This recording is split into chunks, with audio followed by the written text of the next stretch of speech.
جن دو شخصیات کو طلب کرنے کی بات کر رہے ہیں یہ کہاں تک ممکن ہو سکتا ہے اس کیس میں؟ دیکھیے انہوں نے کہا ہے گواہ کے طور پہ انہوں نے دو شخصیات کے نام لیے ہیں کہ انہیں بلانا چاہتے ہیں.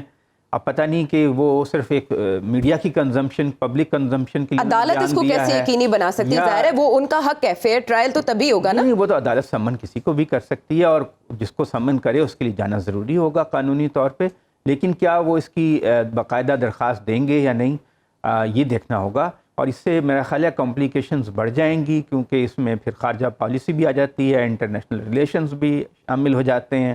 اور پھر جہاں تک بات ہے کہ ایکسیس کی، تو آپ دیکھیں کہ کہتے ہیں آج وہ رپورٹ ہوا ہے کہ 6 صحافی تھے کورٹ رپورٹرز، ان میں سے 3 تو تھے نون اور 3 وہ تھے جنہیں کبھی پہلے نہیں دیکھا گیا رپورٹنگ کرتے، یعنی کہ وہ کوئی ڈمی تھے یا کوئی ایسے تھے جو بس جگہ فل کرنے کے لیے وہاں پہ رکھ دیے گئے. اچھا، نام ان کے پبلک ہوئے 2-3 نام تو جو آپ کہہ رہے ہیں نون، ان کا تو نام پتہ چلے ہیں، باقی تینوں کے نام. BBC کی رپورٹ پڑھی تو وہ زیادہ کینڈیڈ رپورٹ تھی اور اس میں ہی زیادہ تفصیل سے وہ ایک جو وہاں پہ صاحب تھے کورٹ رپورٹر، ان کا تفصیلی انٹرویو انہوں نے کیا اور ان کی وساطت سے ہمیں یہ ساری باتیں معلوم ہوئی ہیں. اور وہ کہتے ہیں کہ بار بار ہم نے جج سے کہا کہ باہر اتنے صحافی انتظار کر رہے ہیں، انہیں بھی آنے کی اجازت دی جائے.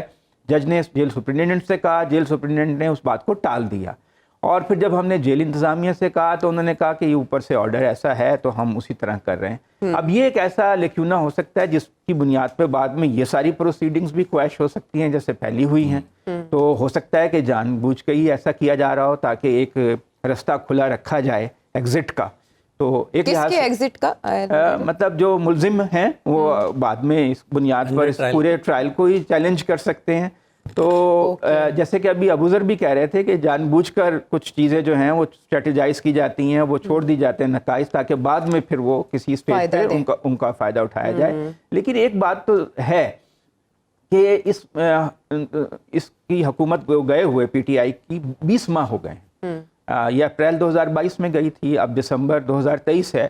آپ دیکھیں کہ اس دوران نہ پولیٹیکل سٹیبلٹی ملک میں آ سکی، نہ معاشی ترقی ہو سکی. ابھی بھی ہیڈ لائن انفلیشن جو ہے وہ 30% رپورٹ ہوا ہے. آپ کے ملک میں بے روزگاری بڑھی ہے، سیاسی بے یقینی بڑھی ہے. الیکشن کے بارے میں ابھی تک شبہات موجود ہیں کہ KP میں جو وہاں سے بیانات آ رہے ہیں کہ ماحول سازگار نہیں ہے، دہشت گردی کی وارداتیں ہو رہی ہیں. جو چلاس میں واقعہ ہو گیا بہت ہی ہولناک ہے. تو یہ ساری آج بھی فائرنگ ہوئی ہے، منظور پشتین اس میں بچ گئے ہیں، لیکن یہ کہ فائرنگ ہوئی ہے. تو اس میں ہم نے کیا حاصل کیا؟ ہمارے جو بڑے ہیں انہیں سوچنا چاہیے کہ ٹھیک ہے پہلے بھی ٹرائل ہوتا رہا، ذوالفقار علی بھٹو کا بھی ٹرائل ہوا، ایک زمانے میں بے نظیر بھٹو کا بھی ہوا، نواز شریف کا بھی ہوا. یہ جتنے بھی ہم نے ٹرائلز دیکھے سابق سربراہان کے اور لیڈنگ پولیٹیشینز کے، اس سے ملک کو ملا کیا؟ کیا ملک آگے بڑھا؟ کیا ہم نے ترقی کی؟ کیا ہم سے تو بہت پیچھے رہنے والے جو ملک تھے، ویتنام جو 80s میں بہت غریب ملک تھا، آج ہم سے کئی گنا امیر ہے. تو ہم نے کیا حاصل کیا ان ساری کوششوں سے کہ ہم بار بار کسی سابق وزیر اعظم کو ٹرائل کرتے ہیں، کبھی اس پہ سیکرٹ ایکٹ لگا دیتے ہیں، کبھی اس پہ قتل کا مقدمہ ڈال دیتے ہیں جیسے ذوالفقار علی بھٹو پہ ڈالا تھا، اور پھر وہ جسٹس نسیم حسن شاہ نے کہا ہم پر دباؤ تھا اس لیے ہم نے سزا دے دی. وہ اپنا کنفیشن کر کے مرے ہیں، وہ بتا کے گئے ہیں کہ یہ جو تھی سزا غلط سزا تھی. تو دیکھیں یہ جو ٹرائل ہو رہا ہے ٹھیک ہے وقتی طور پہ. ابھی نیئر صاحب سے میں بات چیت کر رہا تھا پروگرام شروع ہونے سے پہلے، تو وہ کہہ رہے تھے کہ اس پہ اگر ٹرائل شروع ہو جائے تو زیادہ سے زیادہ 8-10 دن کی سماعت ہوگی اور اس میں وہ جرا ہو جائے گی گواہان پر. تو یہ کنکلوڈ ہو سکتا ہے دسمبر میں، اور اگر حکومت چاہے تو اس کو دسمبر میں کنکلوڈ کر کے، اور وہ جس طرح اس وقت رخ نظر آ رہا ہے چیزوں کا، تو ہو سکتا ہے انہیں سزا بھی ہو جائے. لیکن اس سے ہم حاصل کیا کرنا چاہتے ہیں؟ مطلب ہمیں یہ پتہ چلے کہ پاکستان میں غربت کم ہو جائے گی، پاکستان کے مسائل کم ہو جائیں گے، گورننس بہتر ہو جائے گی، استحکام آ جائے گا، معاشی ترقی بڑھ جائے گی. تو عوام کو آپ بتائیں گے کیا کہ آپ نے کیا حاصل کیا؟ آج بھی صورتحال یہ ہے کہ سوشل میڈیا پہ، ڈیجیٹل میڈیا پہ فالوئنگ تو اسی شخص کی ہے جسے آپ نے جیل میں رکھا ہوا ہے، جسے آپ نے ملزم بنایا ہوا ہے. تو میرا خیال ہے کہ ساری جو over all scheme of things ہے اس کو بڑے پرسپیکٹو میں دیکھنے کی ضرورت ہے، اور اس کو ریکنسیڈر کرنے کی ضرورت ہے کہ ہم جو کر رہے ہیں وہ کر کیا رہے ہیں اور اس سے ہم کیا حاصل کرنا چاہتے ہیں. مولانا فضل الرحمان سے نواز شریف صاحب کی ملاقات ہوئی ہے، کیا ان کا اتحاد ہو سکتا ہے؟ اب حنیف عباسی صاحب کہہ رہے ہیں KP کی سطح پر تو اتحادی حکومت بنے گی. عدنان عادل صاحب نہیں ہے، دیکھیں اگر تو فری فیئر الیکشن ہوئے تو PTI سویپ کر جائے گی، کوئی میچ ہی نہیں ہے. KP میں تو کوئی سوال ہی پیدا نہیں ہوتا. وہ بالکل سویپنگ اس میں ہیں. اور اگر انٹرا پارٹی الیکشنز کے اوپر جو اعتراضات لگ رہے ہیں اس کے نتیجے میں بلے کا نشان ہی نہیں رہتا, اور یہ بھی چاہے وہ کوئی ہے کہ وہ بائیکاٹ کر سکتے ہیں, کیونکہ جو ڈیجیٹل میڈیا ہے اسے ایک دن میں دوسرا نشان جو ہے نا وہ لوگوں تک پہنچ جائے گا, وہ تو آپ بھول جائیں. کے پی کو تو میں نہیں سمجھتا, اگر آپ وہاں زیادہ گڑبڑ کریں گے اس کے نتائج اچھے نہیں ہوں گے, اس سے عوام میں ایک ریئیکشن ہوگا اور وہ حکومت کے لیے, ایگزیکٹو کے لیے مسائل پیدا ہوں گے. کیونکہ آپ لوگوں کو اتنا ایلینیٹ نہ کریں, عوام کا اور ایگزیکٹو کا, ریاست کا فاصلہ بڑھنا نہیں چاہیے, کم ہونا چاہیے. پہلے ہی خاصا بڑھا ہوا ہے, اس کو ختم کرنے کی ضرورت ہے. سچویشن کو, ٹینشن کو کم کرنے کی ضرورت ہے. اگر ملک نے ترقی کرنی ہے, وہاں دہشت گردی کا بہت بڑا چیلنج ہمارے سامنے ہے. آپ نے دیکھا بھی لاسٹ میں کیا ہوا کہ جو ابھی 21 میں ہی ہوا تھا, داسو ڈیم کے اوپر جو چینی ان کے اوپر حملہ ہوا تھا, اور چینیوں نے کئی بار پاکستان کو کہا ہے کہ سیکیورٹی بڑھائیں, اسی علاقے میں پھر اس طرح کا ہولناک قسم کا واقعہ دہشت گردی کا. تو یہ اس صورتحال میں اگر آپ وہاں پر فری فیئر الیکشن نہیں کنڈکٹ کرتے تو اس کا جو اثر ہے وہ اچھا نہیں ہوگا ملک و قوم کے لیے. تو میں سمجھتا ہوں کہ وہاں پہ کوئی پارٹی اس پوزیشن میں نہیں ہے سوائے پی ٹی آئی کے کہ وہ الیکشن جو ہے اس وقت سویپ کر سکے. اور جو مولانا فضل الرحمان ہیں وہ اب فیلرز تو چھوڑتے رہتے ہیں کہ الیکشن کا التوا ہو جائے, بار بار صورتحال کی نشاندہی کی جاتی ہے کہ پولیٹیکل الیکشنز کے لیے صورتحال سازگار نہیں ہے. ابھی بھی ایسا بیان آیا ہے حالیہ دنوں میں.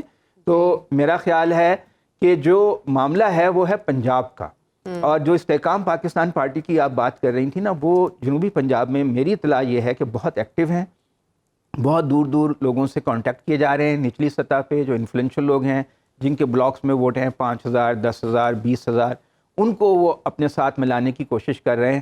میرا خیال ہے کہ اگر وہ ان کوششوں میں کامیاب ہوئے تو شاید وہ ایک سرپرائز دیں.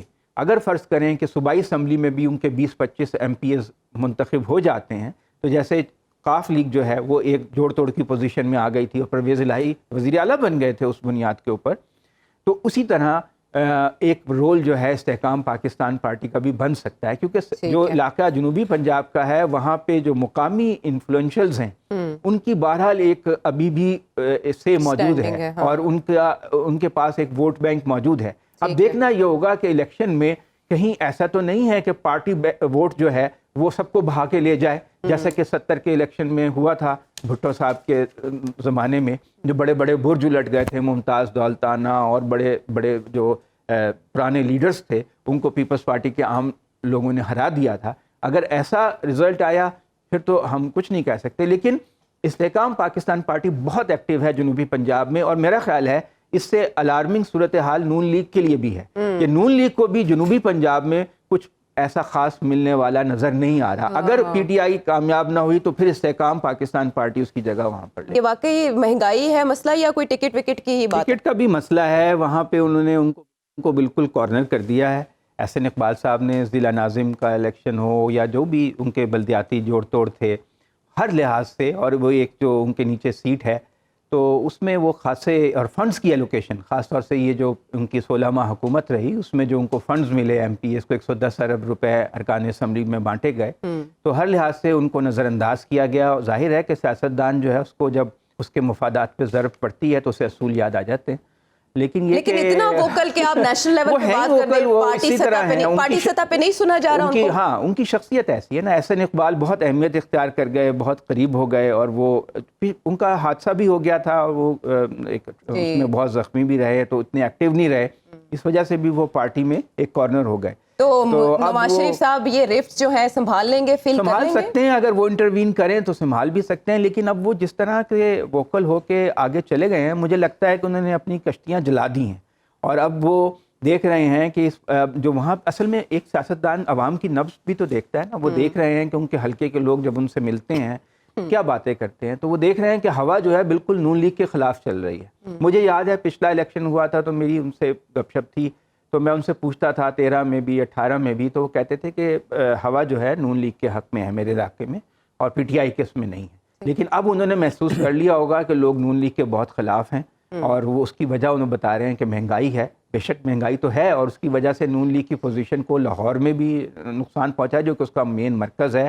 ہمارے حبیب اکرم صاحب جو سروے کر رہے ہیں اس میں جو شیخوپورہ کا علاقہ جو کہ سینٹرل پنجاب کا مین علاقہ ہے, وہاں پہ بھی وہ بتا رہے ہیں کہ بہت بری صورتحال ہے. تو اس طرح اب دانیال صاحب جو ہیں وہ اب اپنے پوزیشن میں آ رہے ہیں کہ وہ کسی اپنی اڑان بھر کے پوزیشن کسی ایسی جگہ پہ چلے جائیں.